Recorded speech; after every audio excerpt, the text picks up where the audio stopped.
we first made the bug, they let me design it the way I wanted to, and this is what I'd come up with. You know, it's great to be fished right out of the package. It was a flipping bait, you know, and then later on came the hard head, but that's a different story. But when we designed it with a concave tail. It has a concave to it to where it cups the water and glides when you pitch it in a bush or a tree or something. And then we put the legs on it, and that gives it a swimming action. And when conditions get real tough, I like to pull the legs off. But I'll show you that in a minute. It's hollow body all the way up here, and the head up here is solid, so it holds your hook really well. And then from about here down is hollow, and it has a hollow hole. That's for 3 different reasons: to put a rattle in it, to put scent in it, or to put a piece of ear foam for Carolina rig in it. It's a great Carolina rig bait. But when you pull the legs off, it spirals down just like an old tube used to on a 3/16 head or a light head. And we scored it right there just so you could go like this, pinch the leg off and pull it off,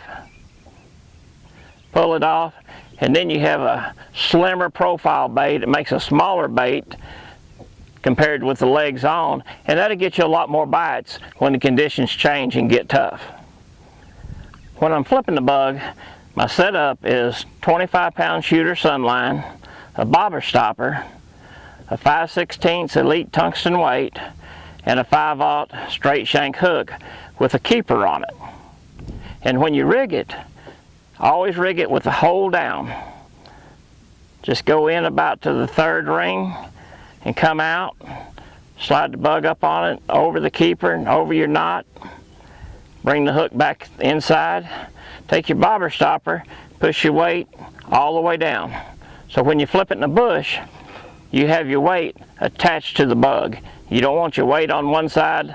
Like if you didn't, you'd have your weight over here, the bug over here, and you might get a bite or 2 that you don't ever know you got. So you always want to take your bait, your bug, and bring it down there to the head like that. And I've had occasions to where you're flipping in that real thick vegetation or hyacinths. I'll take a bug like this. I'll take a worm. I'll wet it. And I'll push that worm all the way up in there. And sometimes, more than likely, I'll take a rattle and stick in there right before I push the worm in there and push that rattle up in there. And then pinch that worm off. And that plugs that, makes it a hard body then.